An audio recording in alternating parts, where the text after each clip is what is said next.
Hello भाई नमस्कार बेबोलिना उड़ा टेक उड़े चैनल आपको स्वागत करुँ फ्रेंड्स आउ एक नवा भिडियो तो फ्रेंड्स आज मुझे आसी केमिति आपण माने रेशन कार्ड रु आउ एक रेशन कार्ड को मेंबर ट्रांसफर करेंगे जदि आपण माने ट्रांसफर करें आपण मानू यही भिडियो आरंभ रु शेष पर्यंत देखा निहाती आवश्यक जदि आपण माने देखुंत तो आपको जितेबाला भी आप रेशन कार्ड ट्रांसफर कर आपन को कौन असुविधा हेनी तो कहीं मु आरंभ रु शेष पर्यंत लाइव प्रूफ देखा मु एक रेशन कार्ड रो मेंबर को आउ एक रेशन कार्ड को ट्रांसफर करुच्ची ठीक अच्छे। तो जदि आपण मैंने यही वीडियो को आरंभ रु शेष पर्यंत देखुं निहाती आपण मैंने करें तो चलतु मु ओपन पोर्टाल आपण मानू करके देखा कहीं ये पूर्वर मु ओडिशा वन पोर्टाल रे बा एमएसके साइट रे मु करी तो आपण मैंने देखि सारी तो कहीं ओडिशा वन पोर्टाल रे यह ओपन साइट रे जहाँ करा होची ताहा सेथिरे आसुनी ठीक अच्छे। तो जदि आपण माने ओडिशा वन रे मेंबर ट्रांसफर करबा पई चाहूचंती तो आपण माने करि परिबेनी कहीं सेठी केवल मात्र डिलीट अच्छे तो मेंबर ट्रांसफर ऑप्शन ही नहीं। तो चलतु ओपन साइट रे करबा को पड़िबो तो केमिति आपण माने करिवे तो चलतु जेकोसी ब्राउजर ओपन करनियंतु ओपन कर साला परे आपण फूड ओडिशा टाइप करी आपण एंटर कर दियंतु एंटर कर साला परे आपण को फूड ओडिशा साइट टी ओपन हो जहाँकि ऑफिशियल साइट आपण माने देखि पारुथबे food supply and welfare department ठीक अच्छे। तो सही साइट रे आपण माने मेंबर ट्रांसफर करेंगे तो देखो एंटर कर सारा पर आपन को एमती एक ऑप्शन मिल जाव जहाँकि ऑफिशियली वेबसाइट दुईटी ऑप्शन आपन को मिल जहाँकि एनएफएसए एवं एसएसपीएसएस ठीक अच्छे। तो दुईटी रेशन कार्ड मध्य आपण माने जो रेशन कार्ड रा ट्रांसफर करने चाहूँगी तो सही रेशन कार्ड को सिलेक्ट करी आपण माने ऑप्शन को चूज करने। तो देखो प्रथमे मु एनएफएसए रो देखौची तो अप्लाई न्यू करि परिबे कार्ड एवं एडिशन करि परिबे एवं डिलीट करि परिबे एवं एथिरे आपण रेशन कार्ड मध्य डाउनलोड करि परिबे। तो आपण माननकु मु करिके देखेबी तळे अछि देखंतु ट्रांसफर मेंबर ठीक अच्छे। तो ट्रांसफर मेंबर ऊपर आपण क्लिक करी आपण माने करि परिबे। तो एई दुईटी ऑप्शन भितरे एनएफएस रे मध्य सेम ऑप्शन अच्छी एवं एसएफएसएस रे मध्य सेम ऑप्शन अच्छी ठीक अच्छे। तो चाहिए आपण माने करि परिबे। तो देखंतु मो फैमिली मेंबर डिटेल्स आसिला तो एडी आपण को मागिची रेशन कार्ड नंबर तो रेशन कार्ड नंबर टी आपण एंटर कर दियंतु जेमिति मु एंटर करूची ठीक अच्छे। जो रेशन कार्ड रो आपण माने ट्रांसफर करबा को चाहूचंती सेही रेशन कार्ड को आपण एंटर कर दियंतु एंटर कर सला पर आपण गेट डिटेल ऊपर क्लिक कर दियंतु जेतोळ आपण गेट डिटेल ऊपर क्लिक करचंती तो आपण को रजिस्ट्रेशन मोबाइल नंबर को एक ओटीपी जीवो। तो जेतोळ आपण ट्रांसफर करचंती तो आपणकर सेही रेशन कार्ड रे मोबाइल नंबर निहाती लिंक थिबा दरकार जदि आपणकर लिंक नाही तो आपण माने करि परिबे नाही। तो देखंतु ओटीपी टी जाईची मु ओटीपी रिसीव करि सारिची ओटीपी मु एडी एंटर कर देबी एंटर कर सला परे आपण माने साइड रे देखि पारुथबे गेट रिपोर्ट ऊपर क्लिक कर दियंतु जमीती आप गेट रिपोर्ट उपर क्लिक करछंती तो ऑटोमेटिक आपनकर जो रेशन कार्ड आप ट्रांसफर करछंती से रेशन कार्ड टोटाल मेंबर आपन को डाटा शो करिवो। तो देखि पारुथबे नंबर 1 2 3 4 5 6 एमिति आपन को सीरियल नंबर हे आसीबो एवं संपूर्ण डाटा मध्य शो करूची।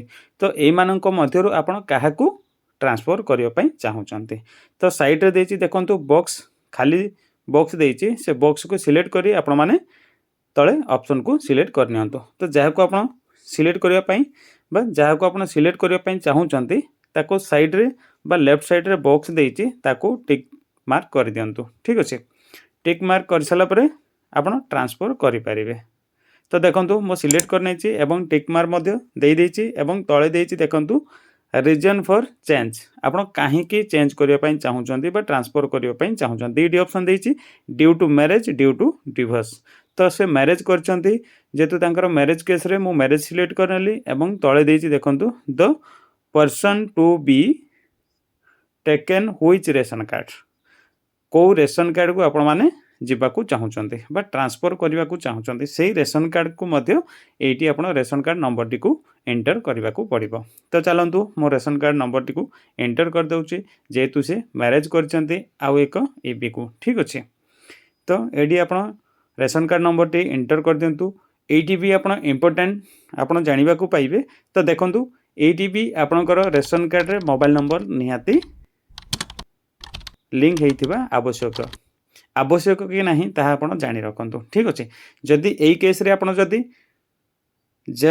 को रेशन कार्ड को आप ट्रांसफर कर से रेशन कार्ड रे नथिले भी चलिबो।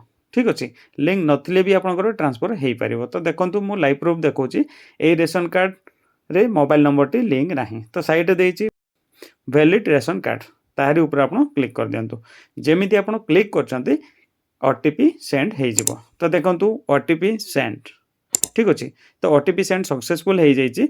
तो पाखे मोबाइल नंबर टी नहीं ठीक अच्छे पाखे मोबाइल नंबर टी नहीं एवं मोबाइल नहीं तो तांकर ओटीपी रिसीव होनी तो आप कौन मेसेज को एंटर करेंगे। तो ओटीपी आपन पाखे नहीं तो या आप स्किप करेंगे। यही केस रे आपण माने स्किप करी आपण तले देइथिबा ऑप्शन को फिलअप करने। तो देखो रिलेशन विथ न्यू फैमिली तो जो रेशन कार्ड को आप ट्रांसफर कर से रेशन कार्ड सहित आपणकर कौन संपर्क जेहेतु से घर को विवाह करिसंती तो सही केस रे तांकर कौन हम तो डॉटर इन लॉ ठीक अच्छे से शाशु ना अच्छी तो डॉटर इन लॉ आपन को देवाक पड़ो ठीक अच्छे। तो देखो डॉटर इन लॉ मुझे तले देती देखो मूव फैमिली मेंबर ताहारी ऊपर आप क्लिक करदे। तो देखो मुझे देखा तो मूव फैमिली मेंबर ऊपर आप क्लिक कर दिंतु क्लिक कलापर आर यू श्योर येस करेंगे येस कलापर आपणकर your request has been shifted successful ठीक अच्छे। तो एतिक आपण मैंने जानीपर जे आपणकर मेंबर शिफ्टिंग हो गला। तो या आप केमिति जानबे तो किछि दिन पर आपन को चेक करने को पड़ो। तो केमिति आपण मैंने जानबे जे मोर कन्फर्म शिफ्टिंग हो गला यही रेशन कार्ड रु से रेशन कार्ड को शिफ्टिंग हो गला।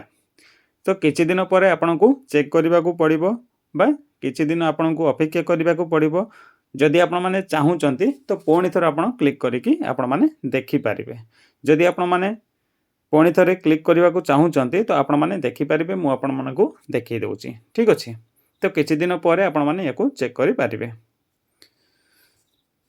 तो मु संगे संगे चेक कर दउची देखंतु पुणी थरे मु क्लिक करिबे से कोन लेखुची आर यू श्योर पुणी थरे आपण यस आई एम श्योर